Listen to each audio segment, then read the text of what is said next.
You're listening to a special interview segment for the official podcast for WrestlingNewsSource.com.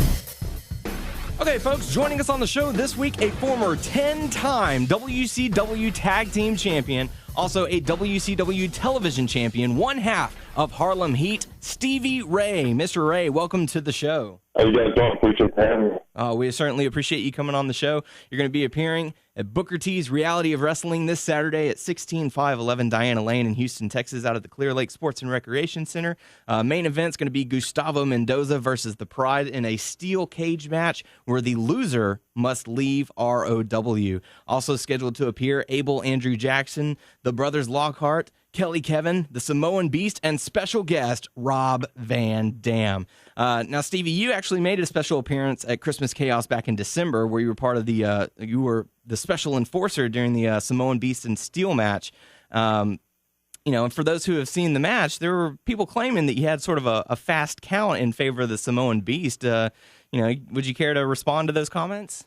I don't know why people would say that was a fast count. I mean, if you read the rules and regulations of officiating a wrestling match, everything was in the right criteria. Okay. During the show, you were joined on commentary after your special announcement got cut short. You claimed that you are a great evaluator of young talent and that you're returning to Reality of Wrestling to be sort of a form of consultant. Is the Samoan Beast one of your clients, or what's going on there? No, I don't have any clients as yet, but I think the Beast is the kind of talent that ROW really needs to put the rocket on, and I think this guy has a great future. Okay, is there anyone else in the ROW locker room that you kind of have your eye on that maybe you'd like to take under your wing? Well, my consulting abilities have a broad range, and they're open to anyone. Going into your career a little bit, you debuted back in 1989 at Ivan Putski's Western Wrestling Alliance and retired in the early 2000s. Looking back through all the matches and the championships won, any fond memories, any favorable stories? Oh, yeah. I mean, man, we had a lot of fun. I'm going to tell you the honest to God truth. I don't know if you guys are getting it. I'm getting a little reverb from my phone here, but I'll try to continue. My most fun memories in wrestling was global. The Global Wrestling Federation, where we were multiple tag team champions. I was the global heavyweight champion at one time. And, man, we had so much fun. I remember those days better than WCW days. Very cool. What were your memories of working with Sister Sherry Martel during your Harlem Heat days? Oh, man, those were some great times, man. I mean, me, Sherry, my brother, we went up and down the highways and entertained the people all over the country. And those were some great days. I mean, tag team wrestling was coming back, and Harlem Heat was a big part of tag team wrestling coming back with Sherry. I don't think there's ever been a threesome like that in the tag team business with our swagger and the way we carried ourselves, the way our attire, the way we related to Sherry. That was unprecedented at the time, and that was something I'm very proud of. Booker T's most most run on color commentary, he is really fondly remembered for a lot of Booker's catchphrases on commentary, and deservedly so because it was really fun to listen to him. But do you feel like you kind of laid the groundwork for him with your own color commentary in WCW? I know you had the Suckers Gots to Know and Yak and Fruit Booty, which I know you had. In a way, yeah. Yeah, in a way. A lot of people have asked me about a lot of that stuff through the years, and they ask me where it comes from, and man, I don't even know. It's just kind of like going back to when your upbringing and bringing a little bit of the verbiage into the commentary. But yeah, that was just kind of like something the kind of talk we did around the house, maybe, you know. Very cool. During your time in WCW, there was a time where Harlem Heat split up, and you actually joined the NWO.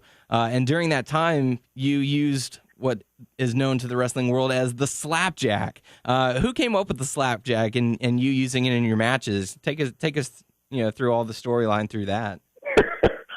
That's a good question, man.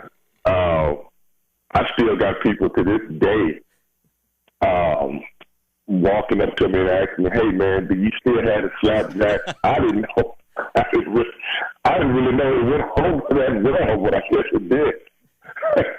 But how did that come about? One time I was making a joke with some other wrestlers. I can't remember exactly who it was. But I was like, man, I just wish I had seen an old gangster movie. And the old gangster movie, they use a slapjack, to knock a guy out. I said, man, I would have a gimmick where I would take a slapjack out and just knock a guy out with it, And it was funny among whoever it was that I was talking to. And somebody heard that in the office. Somebody, I don't know who. But they came to me one day and said, "Hey, man, we're going to have you use a slapjack." And I'm like, "What is this come from?" So they made me a slapjack. They had some made up for me to take this out there and knock the hell out of the guy. And that's how it all happened. It's from my recollection. Very cool. It wasn't my idea. Very cool. One of the storylines that I always thought was like super clever, like a really clever way of, I guess basically changing the titles. When I assume that Booker was hurt at the time, when you took Power of Attorney off of his television title and used that as a way to start defending it. How did that come about? Was that your idea as well, or? Yes, that was my idea. Yeah. That's a very cool idea. Yeah, most of the things a lot of things.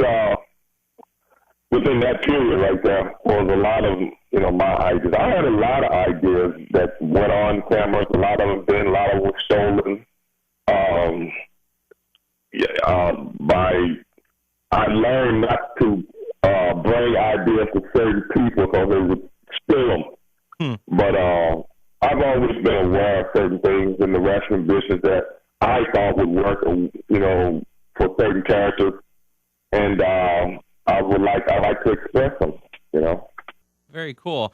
And, you mentioned, that you were sort of at the height of tag team wrestling. And, I don't know how much of the current product you follow, but, there sort of seems to be a type of resurgence of tag team wrestling in, WWE. There's always been a focus of it in Ring of Honor as well as TNA. How important to you is tag team wrestling in the wrestling world?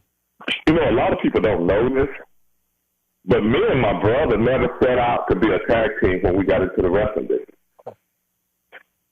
It just happened that way because Eddie Gilbert found out that I had a brother that was in the business also, and he came up with an idea to put us together as a tag team, and the rest is history. How our careers would have went if that hadn't never happened, I don't know. But when we set out to be a tag team, we wanted to be the best tag team we could possibly be. And at the time we went global, we got a big following from that. We called ourselves the Evident Experience then. And big following on the ESPN. That's how we got the tryout in WCW. Well, WCW had tag teams, but when we came on the scene and they started to give us a push, they started to give a resurgence to other tag teams at the time. They brought the Nasty Boys in. They brought the Steiners in. We kind of made them relevant again. And we didn't notice it at the time, but we was kind of like the pawn that they used to build other tag teams. And that's why I said earlier, I'm very proud of that. And me and my brother used to joke and do interviews like, hey, WCW got to dig tag teams up from the grave to stop us. Like the Midnight Express. of the Rock and Roll Express, you know, the Road Warriors. These guys were from the 80s, and we just gave them new life, you know.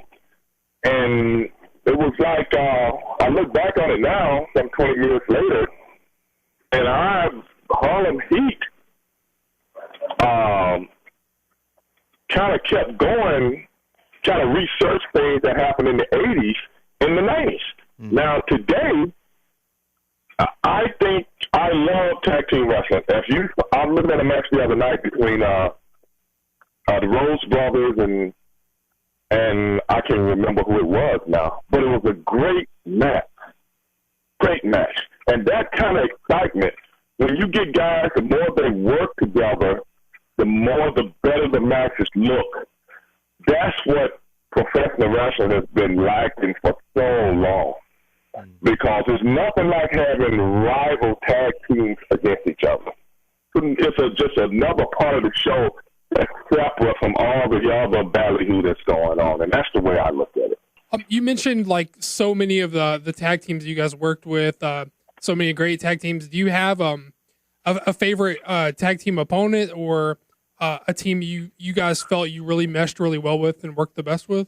We sort of meshed well with anybody that we had a good run with. You know what I'm saying? The Steiners were good. Maxie Boys were good. Harlem Mesh, we didn't work with them long enough, but we had a real good mesh with them the short time that we were together. Oh, man. You know, you remember Fire and Ice and Patriot and Marcus Bagwell. Fire and Ice, we didn't have a good rapport with. But the Patriot and Marcus Bagwell, very, very good rapport with them. And a few more. A lot of things escape my memory right now, but those were the times. Being on the road so many days out of the year, going from city to city, you know, you meet a lot of people, you experience a lot of things. You know, some of the wrestlers call what they have road wise, where, you know, they ride in the car with a couple wrestlers, and, you know, that's just who y'all bond with. Besides your brother, who did y'all ride with? Who did y'all form sort of a bond with? When we were a tag team, me, my brother, and Sherry went everywhere together. Us three.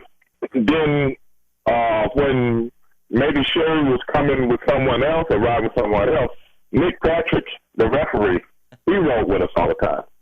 So it was me, my brother, and Nick Patrick pretty much for a few years now, us three. And that's about the only guy we would let ride with us was Nick Patrick. Anybody else, we didn't want him around. Very cool. You know, you've been in the business for so long. You retired from wrestling in the early 2000s, but Harlem Heat still lives on through the eyes of the fans. You know, that we've had several guests from the past saying, you know, wrestling fans are some of the most. I didn't officially retire till like 2006. I retired from WCW in the early 2000s. Okay. Right. But we've had some past guests, you know, say that, you know, wrestling fans are some of the most loyal people you'll ever come across. You know, how does it feel to know that people still remember you so fondly to this day? You know, even to where when you were inducting Booker T into the WWE Hall of Fame, the crowd was still chanting Harlem Heat. Yeah, it was the Stevie Ray chant that got me. You know? Yes. When I first walked out, man, because I didn't expect that at all. And it kind of almost made me forget what I was going to say. It was my little speech that I had. I didn't want to read it. I had it in my mind, you know, so I had rehearsed it, and I was like, wow, I'm blown off here a little bit, you know. But that was amazing. And I was very proud of my brother that night and very proud to be a part of that ceremony. But you're so right about the fans stuff. Man, I got 50,000 people coming up to me saying, hey, man, I missed you. We miss Harlem Heat, man. You were my favorite and blah, blah, blah. I mean, it was just like unreal. Definitely, absolutely. Fans, you know, never going to forget how awesome Harlem Heat was. You think you still got one more match in you? You think we could see one more Harlem Heat reunion, maybe at the upcoming Reality of Wrestling? Well, you never know. I wouldn't have it this weekend. but, I haven't trained in like 6. I just started going back to the gym because my business kind of got a little hectic in the last 5-6 months or so. And I was like, man, I really let myself go. Now, when I was at the Hall of Fame thing, I was in great shape. Then there's so many people walking up to me and go, man, you still look like you can go, man. You still so big and stuff. I'm like, yeah. But, and I said, wow, how quickly we change nowadays. It takes me a few months for me to get out of shit. But back then, I was training every, 4 days a week and still on my training regimen. And with a little cardio, I could have did a match. What month was that? May? April? Whatever that was. But give me a few months to do that. Well, we certainly hope to look forward to it. And, we'll definitely be looking forward to you at Booker T's Reality of Wrestling this Saturday, 16511 Diana Lane in Houston, Texas, out at the Clear Lake Sports and Recreation Center. It's going to be a great show. Don't want to miss it. Like we said, special guest Rob Van Dam is going to be there as well. Stevie, it's certainly been a pleasure. We do appreciate you coming on. Have a great night. No problem, man. Thank you very much. Thank you.